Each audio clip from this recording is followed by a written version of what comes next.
ദയവ് ചെയ്തൊന്ന് പോവൂ. എത്ര തള്ളിപ്പറഞ്ഞാലും സീതയെ സ്വന്തമാക്കുക എന്ന നിലപാടിൽ ഉറച്ചു നിൽക്കുന്ന ഇന്ദ്രൻ. നമ്മൾ സംശയിക്കുന്ന രീതിയിലുള്ള ബന്ധമൊന്നും ഇല്ലെങ്കിലോ?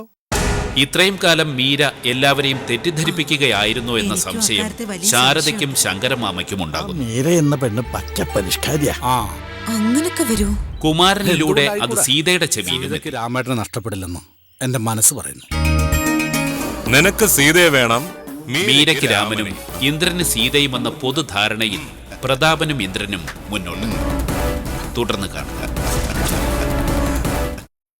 എന്നാലും ഞങ്ങള് തമ്മിൽ കണ്ടിട്ട് 5 വർഷമായല്ലോ അച്ഛാ. മോള് പൂർണ്ണമായിട്ടും രാമനെ മറക്കാൻ ശ്രമിക്കാതെ അവന്റെ മനസ്സിൽ എന്താണെന്ന് ഇവിടെ അറിയാൻ ശ്രമിക്കേ. എന്നിട്ട് മതി പിന്നോട്ടുള്ള പോക്ക്. രാമനങ്കിൾ അങ്ങ് പോവുകയും ചെയ്തല്ലോ. വില്ലേജ് ഓഫീസേഴ്സിന്റെ ഒരു മീറ്റിംഗ് അടിമാലിയിൽ വെച്ചാണെന്ന് പറയണ കേട്ടു. അവിടുന്ന് ചെറിയ ദൂരേ ഉള്ളൂ മൂന്നാറിലേക്ക്. എങ്കിൽ പിന്നെ നേരിട്ട് പോണം. വെറുതെ അങ്ങ് പോകുന്നത് മോശമല്ലേ? പ്രതീക്ഷയ്ക്ക് വകയുണ്ടോന്ന് അറിഞ്ഞിട്ട് പോയാ പോരെ? അല്ല, സീതമ്മ രാമനങ്കിളുമായിട്ട് കാണണമെന്ന് തന്നെയാ എന്റെ ആഗ്രഹം. അതേ മോളെ, തെറ്റിദ്ധാരണകൾ എന്തെങ്കിലും ഉണ്ടെങ്കിൽ അതോടെ മാറിക്കിട്ടും. അച്ഛനറിയാലോ, സാധാരണ ഞാൻ ഉറച്ചൊരു തീരുമാനം എടുത്ത മറിച്ച് ചിന്തിക്കില്ല. പിന്നെ ഇവിടെ മുന്നിലുള്ളത് ശ്രീയേട്ടനാ. ഇനി അത് അടഞ്ഞ അധ്യായമാണെന്ന് പറയുമ്പോഴും ഉള്ളിലെവിടെയോ ചെറിയൊരു ചലനമുണ്ട്, ഒരു പ്രതീക്ഷയുണ്ട്. അതുകൊണ്ടാവണം ഇനിയും ഒരു കൂടിച്ചേരലിന് സാധ്യതയുണ്ടെന്ന് മനസ്സ് പറയുന്നത്.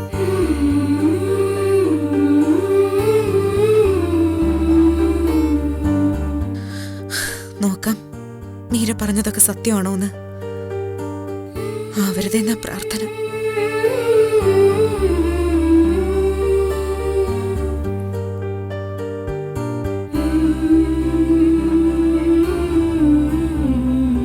രാമനങ്കിൾ അവസാനം സീതമ്മയുടെ കഴുത്തിലെ തലയിട്ടു, അതെനിക്ക് ഉറപ്പാ.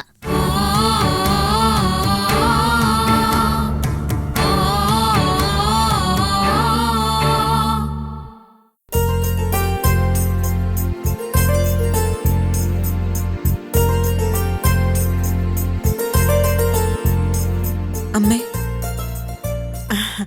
മോളോ, വാ ഇരിക്കും മോളെ. ഇപ്പൊ ആലോചിച്ചതേ ഉള്ളൂ മോളെ കാണുന്നില്ലല്ലോ എന്ന്. ഇപ്പൊ എങ്ങനെയുണ്ടമ്മേ?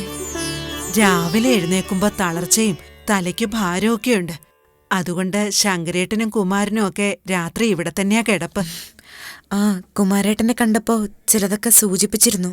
രാമന്റെ മീരയുടെയും കാര്യല്ലേ, അതിൽ ഞങ്ങൾക്ക് ചില സംശയങ്ങളുണ്ട് മോളെ. ആ രീതിയിലായിരുന്നു ആ പെങ്കൊച്ചിന്റെ സംസാരവും പെരുമാറ്റവും ഒക്കെ. രാമനെ ഇടം വലം തിരിയാൻ സമ്മതിക്കുന്നില്ലെന്നേ. അതൊരു പക്ഷേ ഞങ്ങൾ തമ്മിലുള്ള ബന്ധം അറിഞ്ഞിട്ടാവണം. ശ്രീയേട്ടനും ഞാനും തമ്മിൽ ആത്മാർത്ഥമായി സ്നേഹിച്ചിരുന്നെന്നും ഒന്നിക്കാൻ തീരുമാനിച്ചിരുന്നെന്നും മീര അറിഞ്ഞിട്ടുണ്ടാവണം. അവര് തമ്മിൽ കല്യാണം കഴിക്കാൻ പോകുന്നുണ്ടെങ്കിൽ ശ്രീയേട്ടൻ തനിത് മീരയോട് പറഞ്ഞിട്ടുണ്ടാവും. അങ്ങനെ വരുമ്പോ ഏതൊരു പെണ്ണിനും ടെൻഷൻ ഉണ്ടാവില്ലേ? അവൾക്ക് പിന്നെ കല്യാണം കഴിക്കാൻ പോകുന്ന ആളിന്റെ മേല് ഒരു കണ്ണുണ്ടാവില്ലേ? മോളെ, നീ ഈ പറഞ്ഞതൊക്കെ നമ്മൾ തന്നെ കണ്ടെത്തുന്ന കാര്യങ്ങളാ. ചിലപ്പോ സത്യം ഇതായിരിക്കണമെന്നില്ല. സീതമോക്കറിയാമല്ലോ രാമന്റെ സ്വഭാവം. അവൻ ഒരിക്കലും തെറ്റായ കണ്ണോടെ അന്യ പെൺകുട്ടികളെ നോക്കുന്നവനല്ല. നിന്നെ മാത്രമേ ഭാര്യയായിട്ട് സങ്കല്പിച്ചിട്ടുള്ളൂ. മറ്റുള്ള പെൺകുട്ടികളൊക്കെ അവന് പെങ്ങന്മാരുടെ സ്ഥാനത്താ. ഈ മീരയും അങ്ങനെ ആവാനാ സാധ്യത. എന്നിട്ട് മീര അതല്ലല്ലോ പറയുന്നത്. അവരുടെ കല്യാണം ചിങ്ങത്തിലുണ്ടാവുന്നല്ലേ? എന്നാ രാമന്റെ നാവെന്ന് അങ്ങനെ ഒന്നും വന്നിട്ടില്ല. സത്യം എന്താണെന്ന് അറിയണം ശങ്കരേട്ട. ഇതിന്റെ ഇടയില് മീര എന്ന പെണ്ണ് കളിക്കുന്നുണ്ടെങ്കിൽ അത് രാമനെ ബോധ്യപ്പെടുത്തണം. മോളോടൊന്നും സംസാരിക്കാതെ പോയതിന്റെ സങ്കടം അവനുണ്ടായിരുന്നു. കുറച്ചൊക്കെ കുഴപ്പം നിനക്കും ഉണ്ട് കൊച്ചേ. മീര അടുത്തുണ്ടെന്ന് കരുതി നിനക്കവനോട് സംസാരിച്ചുകൂടെ? അല്ലെങ്കിൽ അവനെ മാറ്റി നിർത്തിയ കാര്യം പറഞ്ഞുകൂടായിരുന്നോ?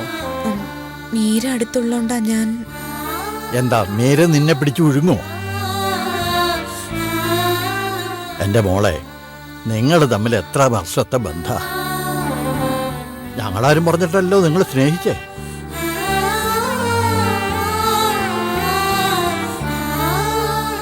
പരസ്പരം സ്നേഹിച്ചവര് മനസ്സിൽ എന്തെങ്കിലും ഉണ്ടെങ്കിൽ അത് തുറന്നു പറയുന്നതിൽ തെറ്റില്ല. ആ അതേ മോളെ, നമ്മളൊന്നും ഉള്ളിൽ വെച്ചുകൊണ്ട് നടക്കരുത്. പറയാനുള്ളത് തുറന്നങ്ങ് പറയണം. അങ്ങനെ പറഞ്ഞിരുന്നെങ്കിൽ ഈ ആശങ്കയുടെ ആവശ്യമുണ്ടായിരുന്നോ മോളെ? കാര്യങ്ങൾക്കൊരു വ്യക്തത വരുന്നില്ലായിരുന്നോ?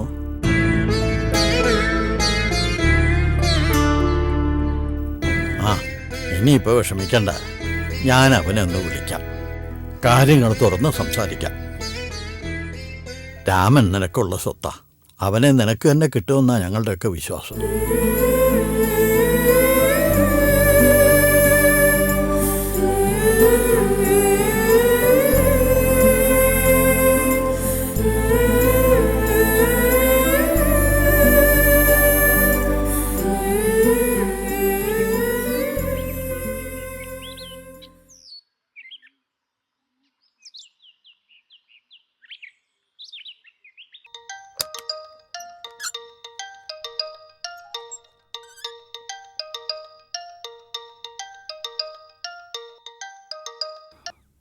ആ എന്താ മാവ, അമ്മയ്ക്ക് പ്രത്യേകിച്ച് എന്തെങ്കിലും? അമ്മയ്ക്കൊരു കുഴപ്പമില്ലടാ. അമ്മയ്ക്ക് നിന്റെ കല്യാണം കഴിഞ്ഞ് കാണണം, ഈ ചിങ്ങത്തിൽ തന്നെ. അതാ ആവശ്യം. അതേപ്പറ്റി ഞാനും ആലോചിക്കുന്നുണ്ട്. അങ്ങനെ ആലോചിക്കാൻ തുടങ്ങിയിട്ട് കാലം കുറേയായി. നീ സത്യം പറയണം, നിന്റെ മനസ്സിൽ ഇപ്പം ആരാണെന്ന്? നീ താലി കെട്ടി ഭാര്യയാക്കാൻ പോകുന്ന ആരെയാണെന്ന്? അതാരെയാണെന്ന് അമ്മാവൻ അറിയില്ലേ? നിന്റെ നാവ് കൊണ്ട് ആരെയാണെന്ന് തെളിച്ചു പറഞ്ഞിട്ടില്ല നീ ഇതുവരെ. എന്നാ മീര പറഞ്ഞു ചിങ്ങത്തിൽ നിങ്ങളുടെ കല്യാണമുണ്ട്.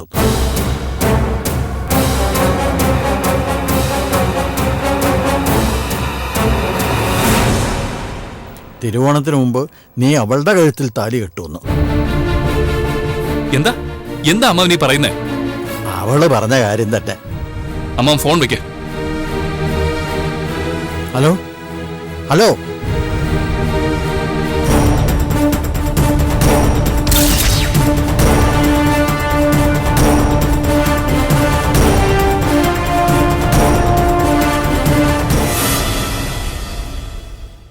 എന്താ എന്താ ശങ്കരേട്ട അവൻ പറഞ്ഞത്? അവന്റെ കല്യാണത്തെക്കുറിച്ച് മീര പറഞ്ഞ കാര്യങ്ങളുടെ സത്യസ്ഥിതി ഞാൻ ചോദിച്ചു. അതിന് മറുപടി പറയാതെ അവൻ ഫോൺ കട്ടാക്കി കളഞ്ഞു. ഇതിൽ നിന്ന് എന്താ ശങ്കരേട്ട നമ്മൾ മനസ്സിലാക്കേണ്ടത്? എന്തൊക്കെയോ പ്രശ്നങ്ങളുണ്ട്.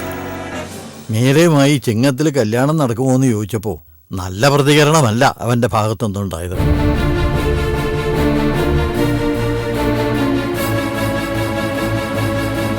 അവൾ എന്തൊക്കെയോ പണി ഒപ്പിച്ചിട്ടുണ്ട് മോളെ. അതുകൊണ്ടാ ഞാൻ പറഞ്ഞ് കാര്യങ്ങൾ തുറന്ന് സംസാരിക്കണം. അതിനുള്ള സാഹചര്യം ഇല്ലാതെ പോയി. ഇല്ലാതെ പോയതല്ല, മോൾ ഉണ്ടാക്കിയില്ല എന്നുള്ളതാണ് ശരി. അതല്ലേ നേരത്തെ ഞാൻ പറഞ്ഞത്. ശരിയാ, ഇന്ന് ഞങ്ങളുടെ ബന്ധം ആ രീതിയിലായിരുന്നല്ലോ. ചെറിയ കാരണങ്ങൾ കൊണ്ട് വഴുതിപ്പോവും. ഇവിടെ അതുകൊണ്ടാവണം എനിക്കൊന്നും സംസാരിക്കാൻ തോന്നാതിരുന്നത്. സ്നേഹബന്ധങ്ങൾ കുലച്ചിൽ തട്ടുന്നത് ഇങ്ങനെ തന്നെയാ. നടക്കേണ്ട പല ബന്ധങ്ങളും നടക്കാതെ പോകുന്നതിന്റെ കാരണവും ഇതാ. പറയാൻ സ്വാതന്ത്ര്യമുള്ളവരോട് തുറന്നു പറയണം. മനസ്സിലുള്ള കാര്യങ്ങൾ തുറന്ന് പ്രകടിപ്പിക്കണം. ഇപ്പൊ തന്നെ ഞാൻ വെട്ടിത്തുറന്ന് ചോദിച്ചോണ്ടല്ലേ ഇത്രയെങ്കിലും പ്രതീക്ഷ കയ്യുന്നത്. മിക്കവാറും അവൻ ഇന്ന് തന്നെ മോളെ വിളിക്കും, കാര്യങ്ങളൊക്കെ തുറന്ന് സംസാരിക്കും. മോളെ, എന്നാ ഞാൻ പോയിട്ട് വരാമേ. ശരി, നന്നായിട്ട് പ്രാർത്ഥിക്കും മോളെ. ഇനിയെങ്കിലും എല്ലാം നന്നായിട്ട് വരണേന്ന് ദൈവങ്ങളോട് പറ.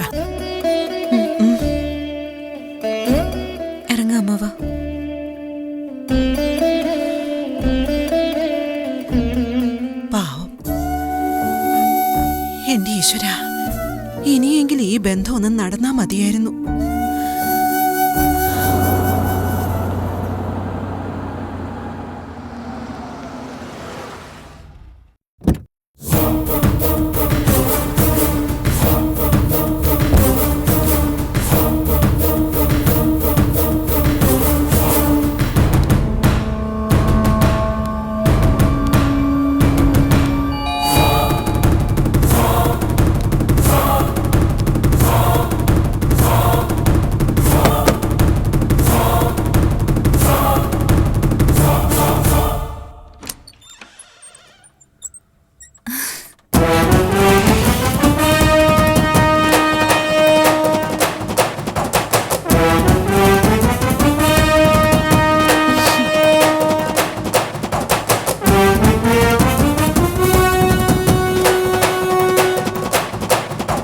രാമെന്താ ഇങ്ങനെ നോക്കുന്നേ?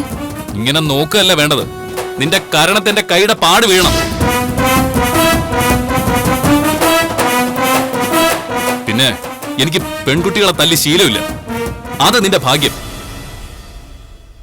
എന്താ റാം, എന്താ ഇങ്ങനെ? ശരിക്കും ഞാൻ നിനക്ക് ആരാ? ചോദിച്ചത് കേട്ടില്ലേ? ആരാന്ന്? അത് പിന്നെ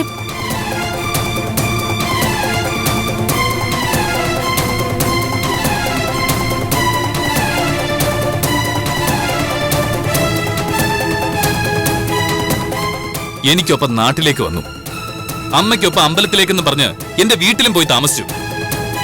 എന്റെ അമ്മ ഹോസ്പിറ്റലായപ്പോ നിനക്ക് വരേണ്ട ഒരു കാര്യമില്ലായിരുന്നു, അവിടെ നീ കൂടെ വന്നു. എന്തിന്?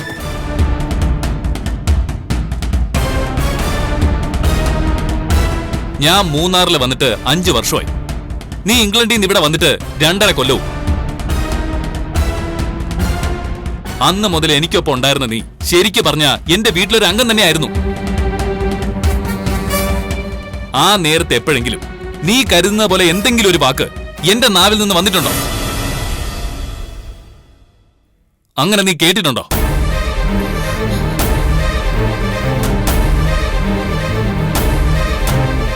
നിന്നെ ഞാൻ വിവാഹം കഴിക്കാൻ പോവാണോ?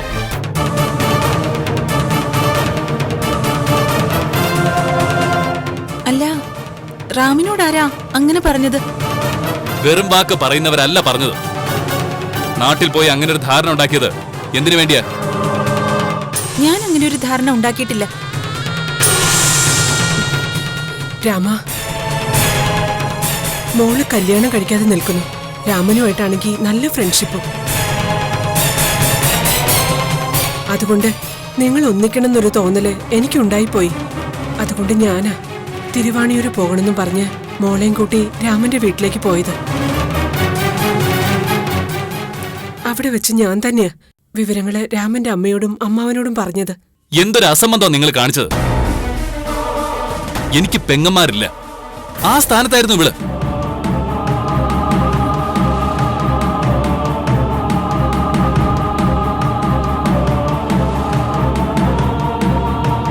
അങ്ങനെയുള്ളവളെ ഭാര്യയാക്കാൻ ആരെങ്കിലും ആഗ്രഹിക്കോ? ഞാൻ അമ്മയോട് പറഞ്ഞതാ എനിക്ക് ആങ്ങളെ പോലെയാ റാമെന്ന്. അതിനിടയിൽ അമ്മ ഇങ്ങനൊരു പണി ഒപ്പിക്കുമെന്ന് ഞാൻ കരുതിയില്ല. നീ ഒഴിഞ്ഞൊന്നും മാറണ്ട. ഹോസ്പിറ്റലിൽ വന്നപ്പോഴുള്ള നിന്റെ ഓരോ സംസാരവും പ്രവൃത്തിയും ഞാൻ റീവൈൻഡ് ചെയ്തു. പലപ്പോഴും നീ എനിക്കൊപ്പം തന്നെ ഉണ്ടായിരുന്നു. സീതയുടെ അരികിലേക്ക് ഞാൻ പോവാൻ പോയപ്പോഴൊക്കെ നീ നല്ല ടെൻഷൻ അനുഭവിച്ചിരുന്നു.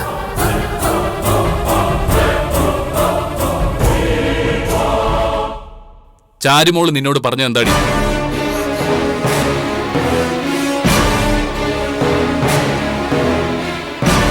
സീതമ്മ എനിക്ക് അമ്മയാണ്, അതുകൊണ്ട് ഞാനും സീതയും തമ്മിൽ വിവാഹം കഴിക്കരുതെന്ന് അല്ലേ?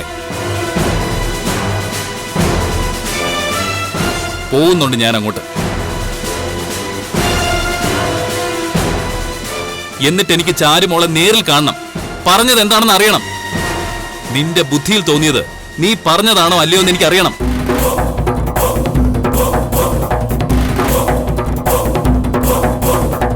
മോള് നിരപരാധിയാ രാമ.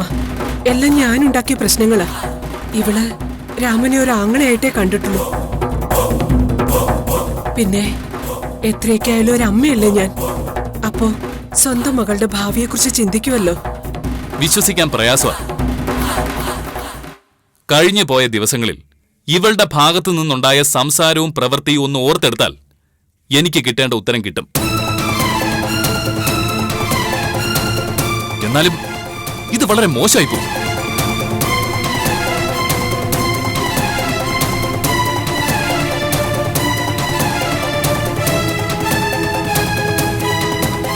സത്യങ്ങൾ ആരോടും ഞാൻ വിളിച്ചു പറയുന്നില്ല. നാളെ തന്നെ ഞാൻ പോകുന്നുണ്ട്. നേരിൽ കണ്ട എല്ലാരെയും കാര്യങ്ങൾ ബോധ്യപ്പെടുത്താൻ. നീ എത്ര തെറ്റിദ്ധരിപ്പിച്ചാലും അയാൾ ഒരിക്കലും ശ്രീയേട്ടനെ സംശയിക്കില്ല. ഒരിക്കലും. അതുകൂടെ നീ മനസ്സിൽ വെച്ചോ.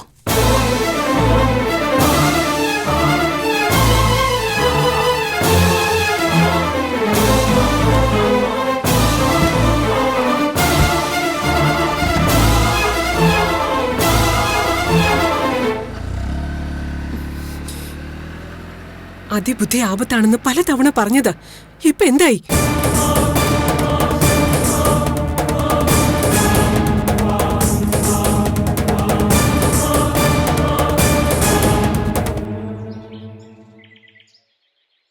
ഈ മീര അത്ര മോശം പെണ്ണൊന്നുമല്ല. കാണാൻ അവൾക്ക് അത്യാവശ്യം ഭംഗിയൊക്കെ ഉണ്ട്. സ്വഭാവവും നല്ലതാണ്. പിന്നെ സമ്പത്തിന്റെ കാര്യമാണെങ്കിൽ നമ്മളാരും അവളുടെ 7 അയലത്ത് പോലും എത്തത്തില്ല. അങ്ങനെയുള്ള മീരയ രാമനിപ്പോ നിർദാക്ഷിണ്യം തള്ളിക്കളഞ്ഞത്. വിളിച്ചെന്നോട് വിവരം പറയുമ്പോ അവള് നന്നായിട്ട് കരയുന്നുണ്ടായിരുന്നു. ആ, നമ്മൾ പറഞ്ഞ യാഥാർത്ഥ്യം. ഞാൻ സീതയ്ക്ക് വേണ്ടി കാത്തിരിക്കുന്ന പോലെ അവള് രാമന് വേണ്ടിയും കാത്തിരിക്കുന്നു. ആ കാത്തിരിപ്പിന് ഫലം കാണണം, എന്റെയും അവളുടെയും. അവിടെയാണ് പ്രശ്നം. ഈ സീതയ്ക്കും ബന്ധുക്കൾക്കും ഒരു തെറ്റിദ്ധാരണ ഉണ്ടായി എന്ന് അറിഞ്ഞ സ്ഥിതിക്ക് രാമൻ എത്രയും പെട്ടെന്ന് സീതയെ കാണുകയോ വിളിക്കുകയോ ചെയ്യും. അങ്ങനെ വന്ന എല്ലാ കള്ളക്കളികളും പൊളിയും. പൊളിയൊന്നും മാത്രമല്ല ഏട്ടാ, അടുത്ത് തന്നെ അവരുടെ വിവാഹവും നടക്കും.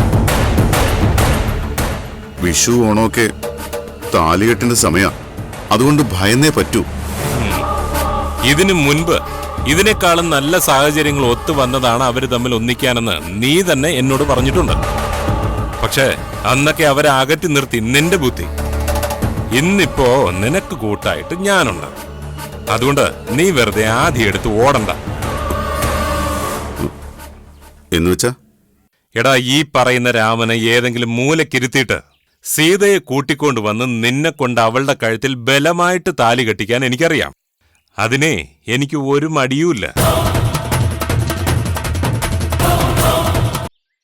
അതുകൊണ്ട് കൂടുതൽ കാട് കയറുന്ന ചിന്തയൊന്നും നിനക്ക് വേണ്ട. മൂന്നാറിലെ എനിക്കും ഉണ്ട് തോട്ടം. അതിനോട് ചേർന്ന് ചെറിയച്ഛന്റെ 100 ഏക്കറും ഉണ്ട്. എന്റെ മീരമോൾ എന്നോട് പറഞ്ഞത് എന്താണെന്ന് അറിയുമോ നിനക്ക്? രാമനെ നേടിക്കൊടുത്ത ആ സ്ഥലം എന്റെ പേരിൽ ഇങ്ങോട്ട് മാറ്റി തരാമെന്ന്. ഓ, സത്യം പറയാലോ ഏട്ടാ, എനിക്ക് ആ രാമനോടെ അസൂയ തോന്നുന്നു. പെൺകുട്ടികൾ അവനെ നേടാൻ എന്തൊരു മത്സരമാ. എടാ, ഞാൻ ഈ സാധനത്തെ ഒന്ന് കണ്ടിട്ട് പോലുമില്ല. പാർട്ടിക്കാരനായിരുന്ന അവന്റെ അച്ഛനെ അറിയാമായിരുന്നു. പക്ഷെ അവനുമായിട്ട് യാതൊരു പരിചയമില്ല. വല്ലാത്തൊരു ജന്മം തന്നെ. കാണാൻ കൊള്ളാവുന്ന കാശുള്ള പെമ്പിള്ളേരൊക്കെ പിന്നാലെയില്ലും. എന്നാലോ അവനൊട്ട് ആരെയും വേണ്ടതാനും. അവിടെയും എനിക്കിട്ട് പാര പണിയാനായിട്ട് സീതയെ സീതയെന്ന് പറഞ്ഞ് നടക്കുക. എടാ, എല്ലാം ശരിയാവൂടാ. ഞാനില്ലേ നിന്റെ കൂടെ? പിന്നെ നീ കെട്ടാൻ പോകുന്ന പെണ്ണ് ചില്ലറയൊന്നും അല്ല എന്നിട്ട് വട്ടം കറക്കിയത്. അപ്പൊ അവളെ കുറച്ചൊന്ന് നോവിച്ചിട്ടാണെങ്കിലും നിനക്ക് ആ കാര്യം ഞാൻ നേടിത്തരും. നീ ധൈര്യമായിട്ടിരിക്കേ. അവനിപ്പോ വിളിച്ചിട്ടുണ്ടാവോ സീതയെ? അതൊന്നും പറയാൻ പറ്റത്തില്ല. നല്ല ചൂടിലായിരുന്നു രാമനെന്ന് അമ്മീരെ പറഞ്ഞത്. അങ്ങനെയാണെങ്കിൽ ചിലപ്പോ വിളിച്ചേക്കാം. അവന്റെ വിളിക്കായി കാതോർത്തിരിക്കായിരിക്കും അവള്. ഇനി അവനൊന്ന് അയഞ്ഞാ അവന്റെ അരികിലേക്ക് പാഞ്ഞെത്തും അവള്. അതെനിക്ക് ഉറപ്പാ. എന്നുവെച്ചാ തലവേദനയാണ് ചേട്ടാ. നീ ധൈര്യം കൈവിടാതിരുന്നാൽ മാത്രം മതി. ബാക്കിയൊക്കെ നമുക്ക് അനുകൂലമായിട്ട് വന്നോളും.